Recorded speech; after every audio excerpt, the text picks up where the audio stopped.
visual thinking project. Enjoy! My essential question is, what is the impact of a single moment on a life, and how do our choices reveal our characters? Of Mice and Men is a realistic fiction written by John Steinbeck and published in 1937.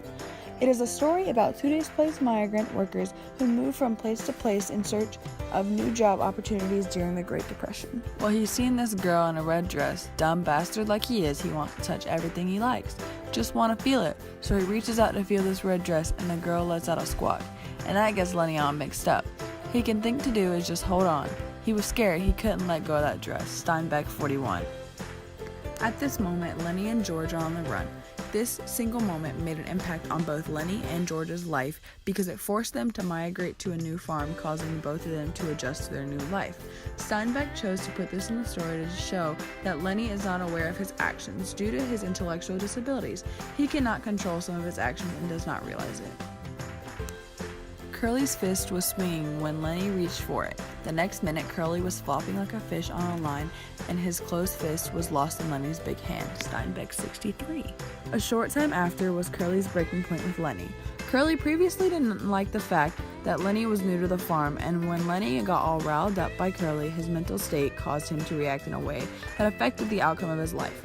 The choice he made of breaking Curly's hand showed that he isn't aware, causing him to hurt the people around him.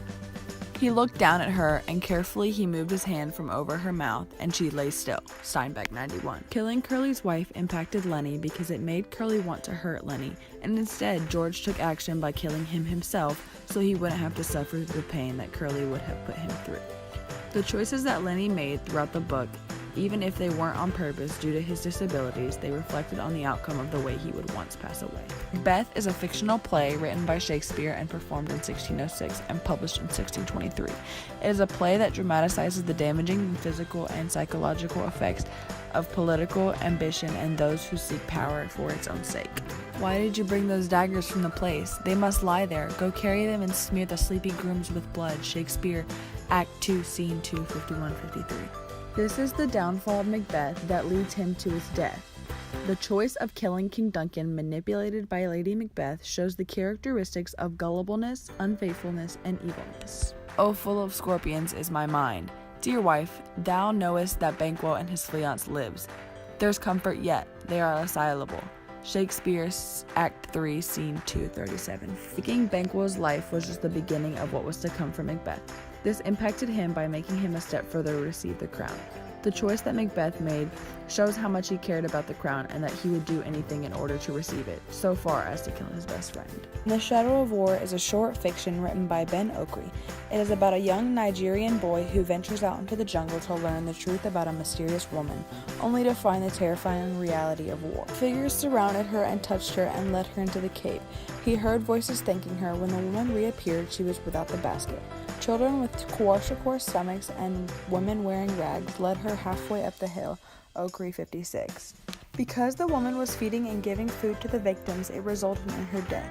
The choice she made to help victims show that her character is courageous and outgoing and isn't afraid of the outcome. Her head was bald and disfigured with a deep corrugation.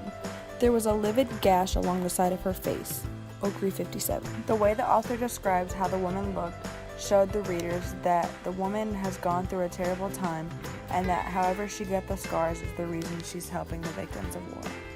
She fell on her face and lay still, Okri 57. Because the woman helped the victims of war, it impacted her in a negative way, resulting in her brutal rape and death. The choices the woman made throughout the story revealed how she wasn't afraid of the outcome of her life as long as she was helping someone. Tristan Andrew Terrell, 22, is the suspect of the University of North Carolina campus shooting in late April 2019. He killed 2 and injured 4. ROTC cadet Riley Howell, 21, tackled the shooter, being the hero of the tragic event. Today, at this great university, the city of Charlotte and the state of North Carolina. Just 1 week before graduation, shock and sadness on campus after a horrific shooting left 2 people dead and 4 others injured. 10-4. We got multiple victims in here. We're gonna need multiple ambulances. The University of North Carolina, Charlotte, quickly putting the entire school on lockdown. Students and staff getting messages that read, "Run, hide, fight, secure yourselves immediately."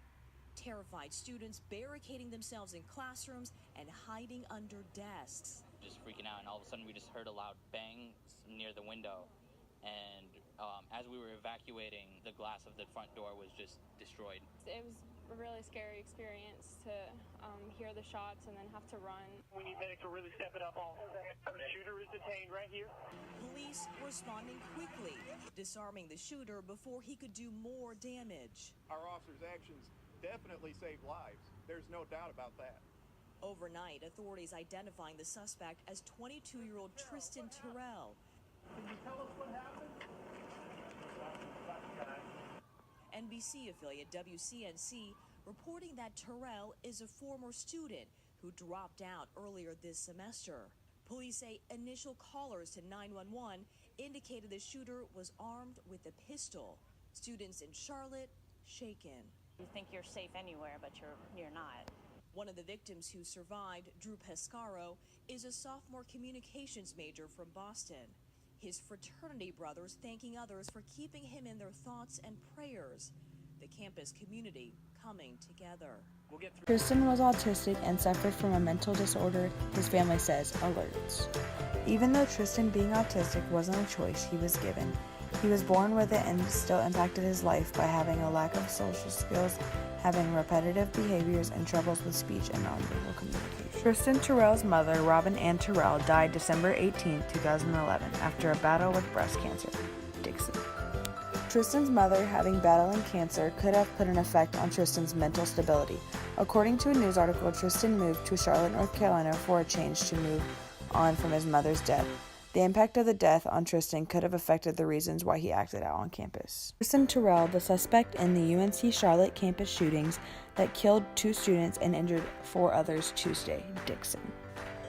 Terrell being an active shooter on campus could impact him not only short-term but as well long-term. He will spend most of his life in jail for the murders and charges. The characteristics revealed through Terrell represents the mind of a suspect and what impacted them prior to the tragic event.